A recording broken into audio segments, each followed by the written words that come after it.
Hi, everybody. We've created this recording in case you missed one of our information sessions. We really appreciate you popping your hand up and nominating to be one of the safety champions for your club. So this presentation is going to introduce you to SiteDocs. So I want to start by saying that our states have identified safety as a priority. So Alicia and I have been tasked with creating processes to help clubs across the states, across all states, to identify and minimise risk where possible. So this is something that has been identified as a priority area. When it comes to safety, I think this quote is really quite a good one. Just because you can doesn't mean you should. So in the case of safety, there are going to be times where you're going to have to assess the safety of your members. It could be with a wet and rainy day, hot temperatures. There's a number of different circumstances, but just because you can take to the court, it doesn't mean that you should. You should always be acting on the side of caution and protecting your members where possible. So our vision at Pickleball Australia is to protect member safety where possible by providing adequate insurance coverage and implementing accessible and regularly reviewed policies and measures that promote individual safety and well-being. At a club level, the club's responsibility they have a responsibility to the sport and to their members to make sure they operate in a way that reduces the risk of injury, damage, or loss to people, facilities, and finances. In terms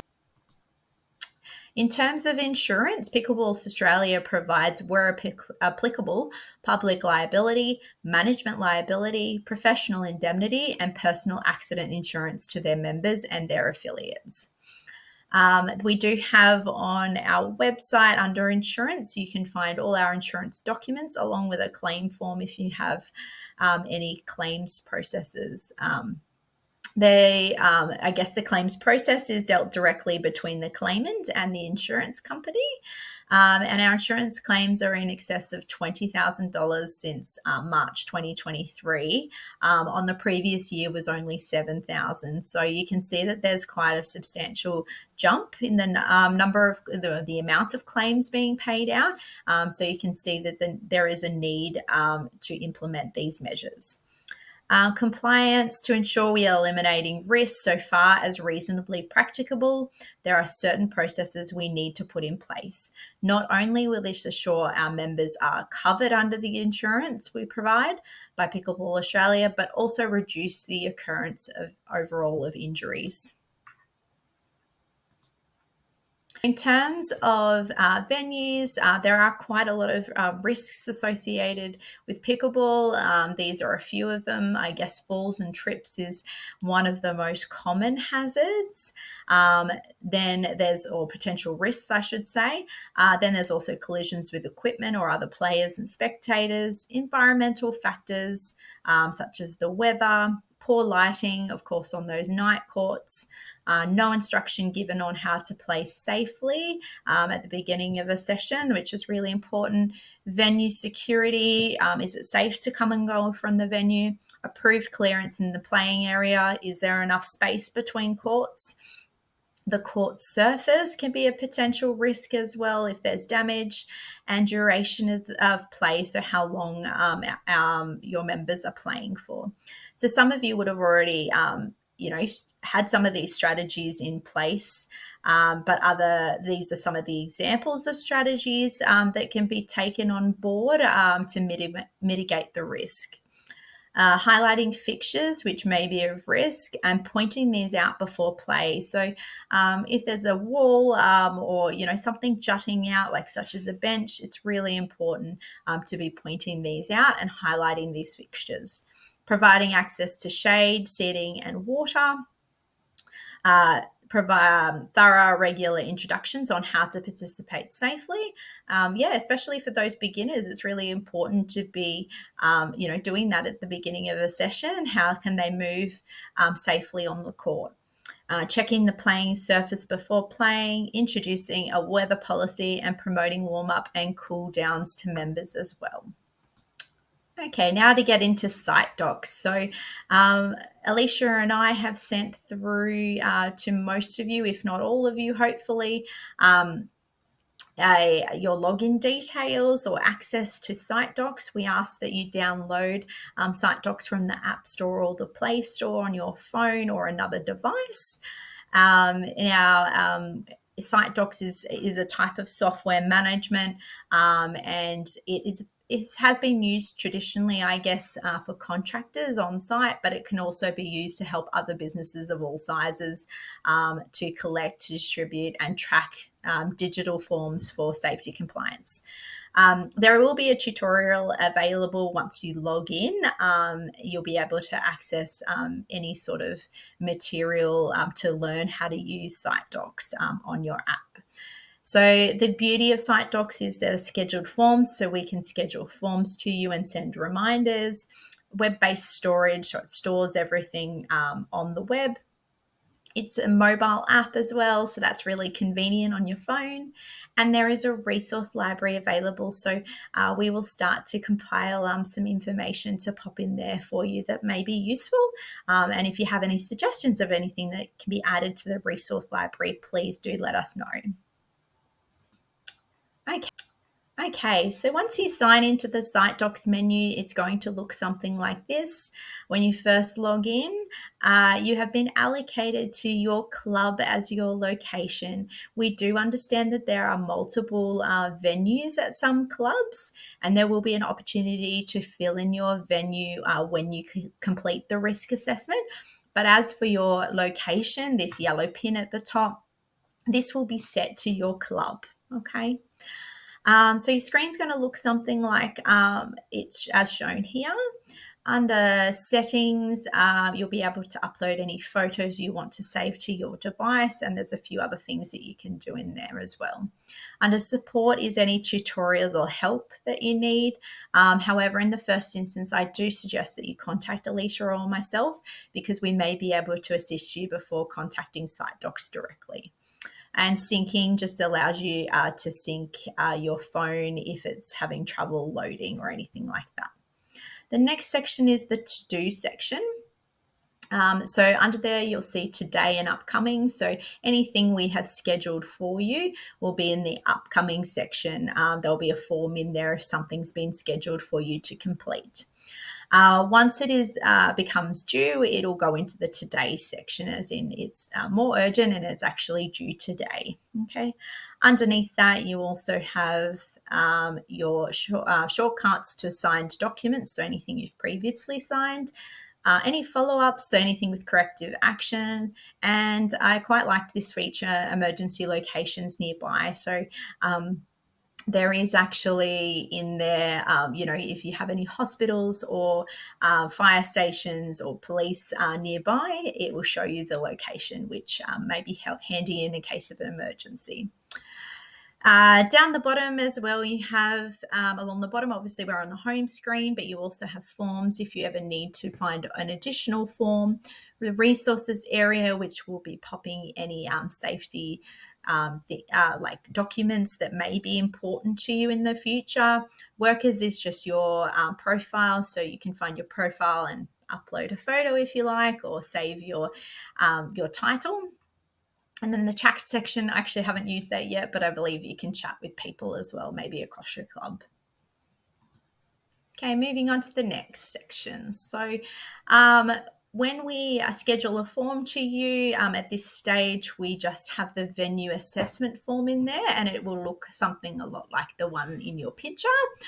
There'll be an option, to whether or not you do a short answer or a long answer. It could be a drop down, it could be a yes or no question, but it's very straightforward. It also allows you to upload photos using the picture icon, and you can also flag items for corrective action. If you flag it for corrective action, that it could be to flag it to someone's attention, either someone in your club at committee level, or possibly at state level as well, if there's something that needs attention. Okay. So yeah, the form is very straightforward. You just answer the questions, scroll all the way to the bottom, and then sign it off to submit it. Okay, and we will be notified, the admin team will be notified. So the venue assessment form aims to identify and evaluate potential risks, hazards, or vulnerabilities associated with playing pickleball at your venue. It's an important tool to help ensure the safety and success of the venue and its members. By identifying risks early, there is an opportunity to proactively manage these before injury might occur. So that's really what we want to try and do is proactively manage anything that might possibly turn into an injury if it's unsafe. Also, your members, if something happens to your members and it's an unsafe environment, it's more likely that other people, won't come to the venue either because it's unsafe to play there. So it is really important that we're taking the safety of our members seriously. So when do I complete the form? The form will be scheduled the first day of every month to the nominated safety champion to complete the form, and you will be notified and reminded. So as I mentioned, it will pop into your upcoming forms, and you will be notified that there's a form in there for you to complete at the first day of every month. How long does it take to complete the form? The form should take less than 5 minutes to complete. Alicia and I have both tested this, and it only takes less than 5 minutes to complete. When do you need to complete the form?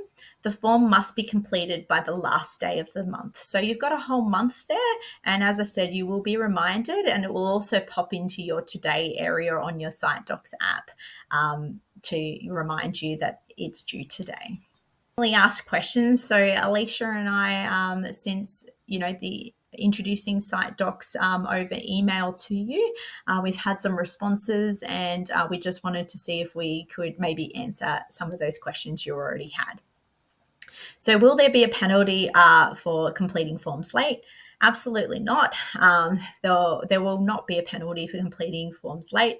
However, we hope to offer an incentive to those clubs who are completing their forms on time. We currently are looking at options of what this might be. An example may be some sort of equipment, but we're looking into how we can show our appreciation to our clubs for doing this. If our venue currently has safety concerns, does this mean we will not be covered? No. The purpose of this form is to identify and reduce risks where possible, and also to ensure that we have the right level of coverage and can supply the required documents to our insurer if required.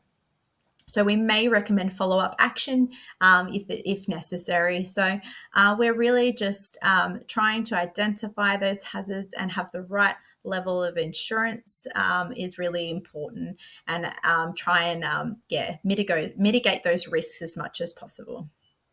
Why does this form need to be completed monthly?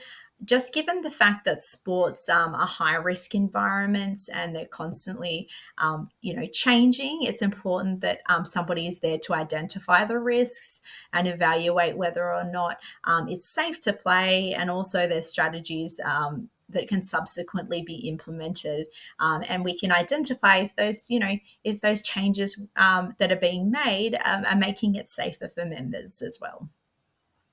So can the form be duplicated from previous months? This is a common question we've had. Unfortunately, no. We've tried to limit the amount of time the form takes to complete, but enabling the form to be duplicated for subsequent months may limit the accuracy of the form. I'm sure you can appreciate this, but it may show some sort of carelessness to member safety if we're allowed to just duplicate it. It just means that you're not taking the time or the consideration into completing the form. And lastly, if your club has multiple venues, can the form be directed to someone else to ensure that the form is completed for multiple sites? Absolutely. So, I've had quite a few people that have said that there's multiple venues, and the president or someone on the committee really wants to check that these forms are completed and wants to review these forms. So if that's the case, please let us know if you're one of those clubs, and we can set the form up so that an additional signature is required for completion of that form. We've hopefully answered, some of your questions, and I'm sure that there will be more. This is a start for us with SiteDocs. There will obviously be some tweaking and some additions, but we're happy to roll this out. And if you have any questions, please reach out to Alicia or I, and we'd be happy to help you. Thank you, everybody.